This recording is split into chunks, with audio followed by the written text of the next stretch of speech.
दोस्तों, जिस ग्रह को हम लाल रंग के कारण मंगल ग्रह कहते हैं, उसी ग्रह पर नासा के एक रोवर ने ऐसी चीजें खोजी है जो पूरे इंसानियत के लिए गेम चेंजर हो सकती है। मंगल पर जो चीजें मिली है वो सिर्फ एक सामान्य चट्टान नहीं थी, बल्कि ये कहानी है उस खोज की जो साबित कर सकती है कि हम ब्रह्मांड में अकेले नहीं हैं। सितंबर 2025 की एक सुबह जब पूरी दुनिया सो रही थी, तब नासा के वैज्ञानिकों ने एक ऐसी खबर दी जिसने पूरी दुनिया को हिला दिया। नासा के परसिवरेंस रोवर ने मंगल ग्रह के जेजेरो क्रेटर में चियाओ फॉल्स में कुछ ऐसे निशान खोजे जो अरबों साल पुराने जीवन के संकेत हो सकते हैं। ये सुनते ही सोशल मीडिया पर धूम मच गई। लोग कहने लगे कि आखिरकार मंगल पर जीवन के सबूत मिल गए। सितंबर 2025 के मध्य में नासा के अधिकारियों ने आधिकारिक तौर पर यह दावा किया कि ये अब तक के सबसे मजबूत संकेत हो सकते हैं। लेकिन अब सवाल है कि आखिर परसिवरेंस रोवर को ऐसा क्या मिला है। दरअसल परसिवरेंस ने चियाओ फॉल्स के अंदर लेपर्ड स्पॉट्स और पॉपी सीड्स जैसे निशान खोजे हैं, जिसे लेकर ऐसा दावा किया जा रहा है कि ये मंगल पर जीवन के संकेत हो सकते हैं। लेकिन अब इसके पीछे क्या सच्चाई है, आइए जानते हैं आज के इस वीडियो के अंदर।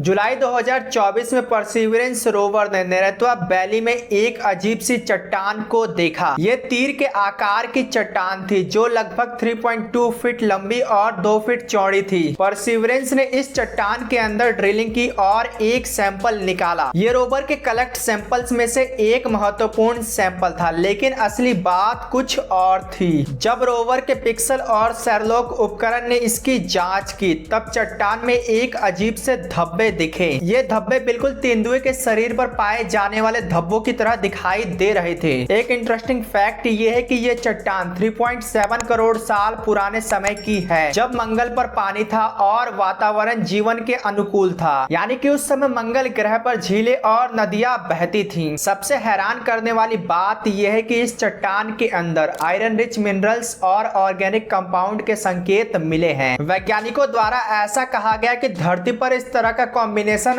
हमेशा माइक्रोबियल जीवन के संकेत की ओर इशारा करता है। लेकिन दोस्तों, चट्टान पर धब्बे तो केवल सरफेस लेवल की बात थी, असली साइंस कहीं और थी। नासा के वैज्ञानिकों ने पिछले कई महीनों से इस सैंपल का विस्तृत विश्लेषण किया है और जो चीज मिली है वो धरती के सबसे बड़े लैब्स के अंदर भी मुश्किल से मिलती है। सबसे पहली बात यह है कि इस चट्टान का फॉर्मेशन क्ले और स्लेट से बना है, जो पानी की प्रेजेंस में ही बनता है। ये बिल्कुल वैसा ही है जैसे कि धरती पर मिले प्राचीन नदियों और झीलों के किनारे मिलता है। साथ ही इस चट्टान के अंदर ऐसे मिनरल्स और कंपाउंड्स मिले हैं जो माइक्रोबियल लाइफ के लिए परफेक्ट कंडीशन है। सबसे बड़ी प्रॉब्लम यह है कि मंगल पर गए अब तक बहुत सारे रोवर्स ने जीवन के संकेत दिए थे, लेकिन कभी भी इतने कॉन्क्रीट संकेत नहीं मिले थे। सबसे बड़ी बात यह है कि साल 2008 से मंगल ग्रह पर बहुत सारे रोवर्स द्वारा जीवन के संकेत खोजे जाने का दावा किया जा रहा है, लेकिन ऐसे कॉन्क्रीट संकेत अभी तक नहीं मिले थे जैसा परसिवरेंस रोवर ने खोजा है। इकोनॉमिक पर्सपेक्टिव से देखें तो इस मिशन के ऊपर अरबों डॉलर लगे हैं। वहीं यदि रिटर्न सैंपल मिशन की बात करें तो उस पर लगभग 11 अरब रुपए लगने का दावा किया जा रहा है। सबसे इंटरेस्टिंग बात यह है कि इस चट्टान के अंदर जो टेक्सचरल पैटर्न मिला है वो धरती पर पाए जाने वाले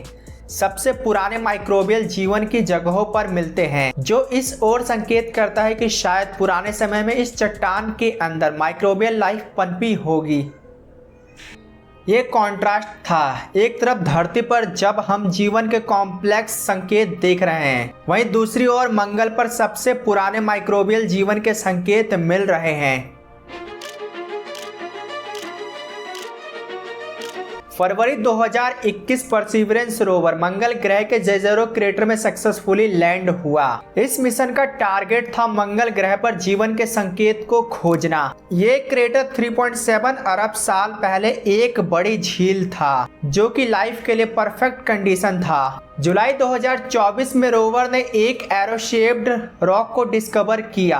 वैज्ञानिकों ने इस चट्टान का नाम ग्रैंड कैनियन के फॉल्स के नाम पर चियावा फॉल्स रखा है। रोवर ने इस चट्टान से सैंपल कलेक्ट किया। अगस्त 2024 से जून 2025 इंटेंसिव एनालिसिस पीरियड शुरू हुआ। रोवर के पिक्सल और शेरलॉक उपकरण ने इस चट्टान का डिटेल केमिकल कंपोजिशन निकाला। सबसे पहले लेपर्ड स्पॉट और पॉपी सीड जैसे स्ट्रक्चरल पैटर्न आइडेंटिफाई हुए, फिर ऑर्गेनिक कंपाउंड डिटेक्ट हुए और अंत में आयरन रिच मिनरल्स के संकेत मिले। सितंबर 2025 के मध्य में नासा ने ऑफिशियली अनाउंस किया कि ये पोटेंशियली बायोसिग्नेचर्स के संकेत हो सकते हैं। नासा के एडमिनिस्ट्रेटर शॉन डफी ने कहा कि ये ग्राउंड ब्रेकिंग डिस्कवरी है।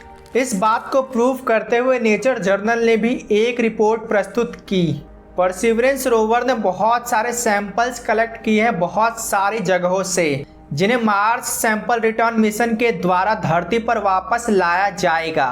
इस डिस्कवरी को लेकर बहुत सारे वैज्ञानिक काफी ज्यादा उत्साहित हैं। इस पूरी डिस्कवरी में कई यूनिक चीजें हुई जो पहली बार स्पेस साइंस में हुई है। परसिवरेंस में लगे शेरलॉक उपकरण ने रमन स्पेक्ट्रोस्कोपी का यूज किया ऑर्गेनिक कंपाउंड खोजने के लिए। ये टेक्निक धरती पर एंशिएंट लाइफ डिटेक्शन के लिए यूज की जाती है। पिक्सल इंस्ट्रूमेंट ने एक्सरे लिथोकेमिस्ट्री के थ्रू मिनरल्स को निकाला। लेपर्ड स्पॉट्स और पॉपी सीड्स जैसे टेक्सचरल पैटर्न को इसी पिक्सल इंस्ट्रूमेंट द्वारा खोजा गया है, जो मार्स पर एंशिएंट माइक्रोबियल लाइफ के संकेत देता है। हालांकि नॉन बायोलॉजिकल प्रोसेसेस भी ऐसे फीचर्स बना सकती है। आयरन रिच मिनरल्स और ऑर्गेनिक कंपाउंड का कॉम्बिनेशन मार्स पर सिग्निफिकेंट फाइंडिंग है। पृथ्वी पर ऐसी चीजें उन जगहों पर मिलती है जहां माइक्रोबियल लाइफ एग्जिस्ट करती है। ये डिस्कवरी मार्स पर मौजूद नेरेटवा वैली में हुई, जो जीवन के संकेत खोजने के लिए एक अच्छी जगह है, क्योंकि रिवर डेल्टास पर सेडिमेंट्स जमा होते हैं और ऑर्गेनिक मटेरियल्स प्रिजर्व होते हैं। सैकड़ों साइंटिस्ट और इंजीनियर्स ग्लोबली इस प्रोजेक्ट पर काम कर रहे हैं। मार्स पर मिले इन सबूतों ने पूरे दुनिया के वैज्ञानिकों को चौंका कर रख दिया है। वैज्ञानिक हैरान है कि आखिर क्या सच में मार्स पर जीवन मौजूद था या फिर नहीं। वैज्ञानिक ऐसा कह रहे हैं कि यदि सच में मार्स पर जीवन मौजूद था तो ये पृथ्वी को समझने में भी हमारी बहुत ज्यादा मदद करेगा, क्योंकि वैज्ञानिकों का ऐसा कहना है कि मार्स पर जैसे हमें जीवन के पैटर्न्स मिले हैं, वैसे ही सेम पैटर्न्स पृथ्वी पर जीवन के उत्पत्ति के समय भी हो सकते हैं। इसके पीछे वैज्ञानिकों का ऐसा मानना है कि मंगल ग्रह पर प्राचीन समय में पानी मौजूद था, जिस कारण वहां माइक्रोबियल जीवन भी मौजूद हो सकता है। लेकिन इस बात को पक्का करने के लिए